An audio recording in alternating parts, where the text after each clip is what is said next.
Hey Cougars, today is Monday, March 2nd. I'm Keeleen Olacio. I'm Ava Houghton, and you're watching Cougar News Network.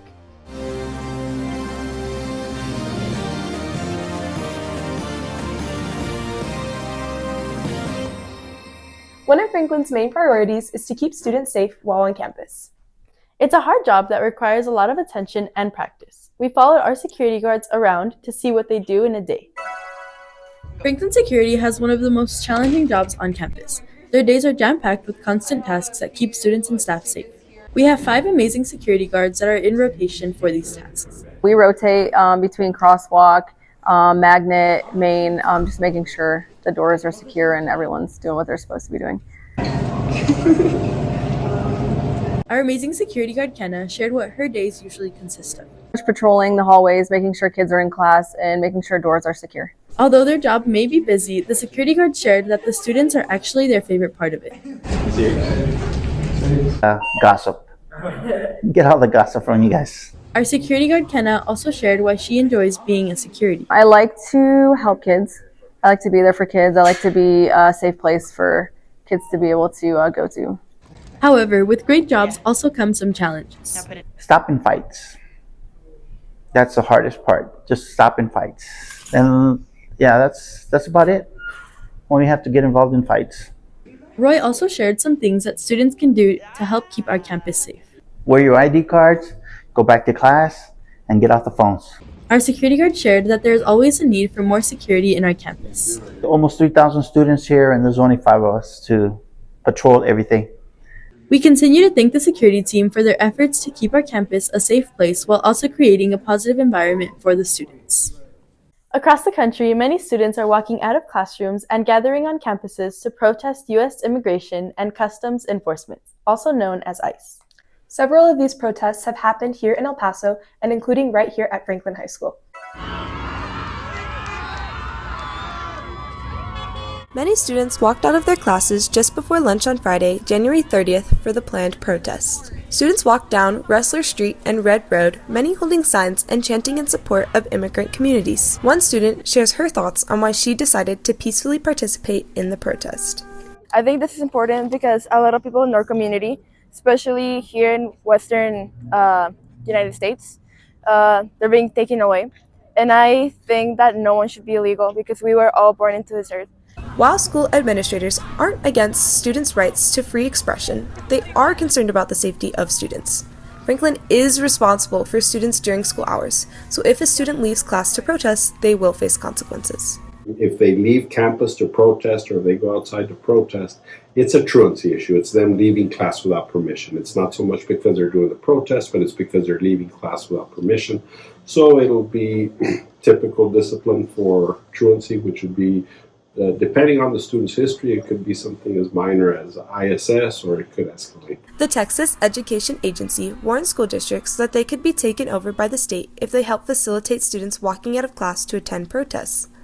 The TEA said students, teachers, or school districts participating in what they call inappropriate political activism could face consequences like a loss of school funding and a loss of teaching licenses for educators. Students are counting down the days as spring break officially begins next week. We will have a 2-week break. This is a look at the schedule. Intersession is happening all next week from March 9th to the 13th. Many students received a form inviting them to intersession. There are 3 reasons you may have received this form. You are failing 1 or more classes, students enrolled in Edgenuity credit recovery course can use this time for credit recovery, or you have not passed 1 or more of the EOC exams. There are 2 sessions for intersession each day. The morning session begins at 8:50 and ends at noon. The afternoon session begins at 12:35 and ends at 3:35. Breakfast and lunch will be provided. The following week, March 16th to the 20th, is a regular scheduled break for everyone. We return to school on Monday, March 23rd. Remember, juniors, you will be taking the SAT the week we return from break. It's scheduled for Thursday, March 26th. Student artists have a chance to leave their mark in a big way and support an even bigger cause. Franklin is hosting a contest inviting students to design a brand new logo for this year's Unido Games. The winning design will be featured on shirts worn by athletes, volunteers, and supporters during the upcoming games. Here are the rules. The design must include only school colors: black, purple, white, and silver. It must include 2026 Unidos Games and Team Franklin. The design is due today. Email your design to the email listed on your screen. The winner will receive a prize.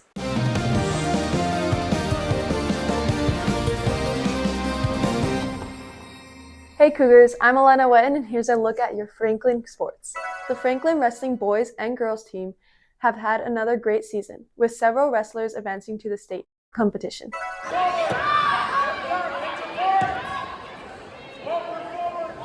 The wrestling program is continuing to improve each season.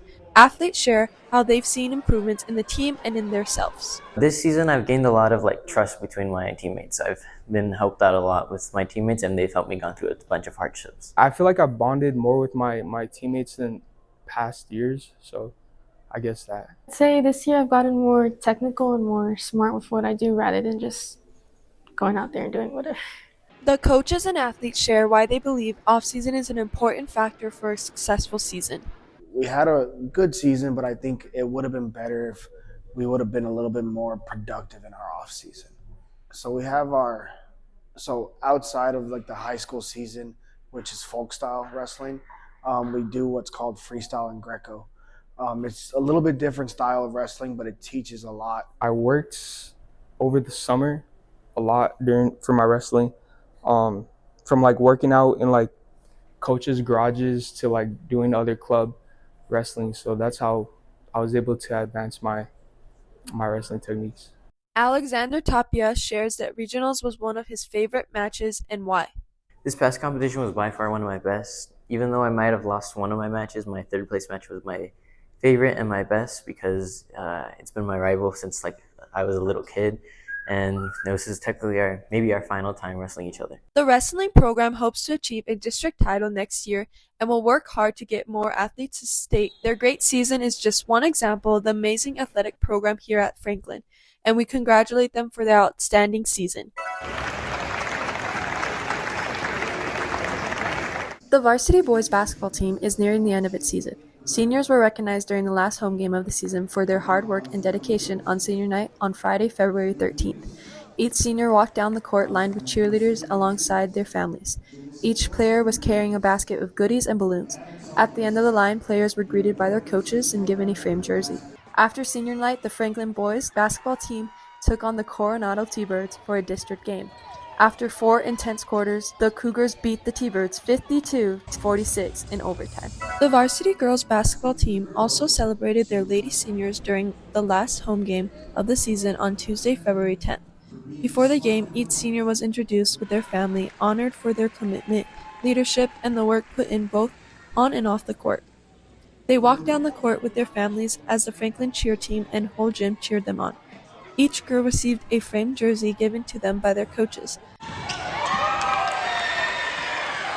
Once senior night came to an end, the girls still had a game to play. They took on Pebble Hills and came out with a huge victory, winning 70-47. The Franklin girls have also claimed the by-district title. The track season has started off strong with several athletes ranked in region just after their first meet. The Cougars dominated their first couple meets and are on the right track to dominate a whole bunch more. Track and field is one of our top programs here at Franklin, with 6 district titles in a row on both the girls and boys team. Last year, our boys 4x4 and 4x1 team went to state and won second with their 4x4 team. We hear now from Coach Brooks on why the track program is different than any other program. The expectation is the standard, and we live up to that over and over and over again. We're not only one of the most successful sports here at the school, but we're probably the most successful sport in the entire area for sure. And I think that if you want to grow as a person and understand that track is a segue to a successful life, then you should come join our program. Every practice and every race needs motivation. Seniors Samaya Scranton and junior Tyson Kotry share how they stay motivated. The results and how it could better me in the future and the races that will be paid off. I stay motivated by focusing on the end goal. I know at the end of the year, there's always a goal in mind, and there's going to be hard days, there's going to be easy days. You always got to push through and think about your teammates and do it for them. The coaches do their best to help their athletes during the season by helping them prevent injury and keeping them on top of their game. This helps them achieve district titles year after year. Coach Brooks explains what he did last year. The thing I did is I started to look at recovery, and towards the end of the season, I backed off quite a bit to focus on just basically their nervous system and making sure that they were going to be twitchy when they needed to be. and it obviously paid off. What sets this team apart isn't just talent, it's the program they've built and perfected. Tyson shares why he feels the track program and the coaching class is different from the others. I think the realism and the work ethic. Our coach is always real with us. He tells us exactly what we need to do. He doesn't sugarcoat it, and we put in the work to prove him right. Franklin Track is not only known for their 6th district champ streak, but they are known for their determination and work ethic. We walk around with a big target on our back, and that other schools, they don't like seeing us show up at the meet. And for that, I use that as motivation because, I mean, after all, nobody can run with us. This is Ava Houghton reporting. The track team will make their way down to College Station for the A&M Bluebonnet Invitational this weekend. Good luck to all of our athletes. Congratulations to the Franklin swim team as they wrap up a successful season. They participated in the 1-6A region meet in Midland, Texas. Franklin had the best times, swimmers made finals, and Franklin placed top 8 in the region for both boys and girls events. And top 3 in the region goes to sophomore Santi Jacques. Great job, Cougars. And that's all for your Franklin Sports. I'm Elena Wetton. That's all for this week, Cougars. I'm Kaylina Olacio. I'm Ava Houghton. Thanks for watching Cougar News Network.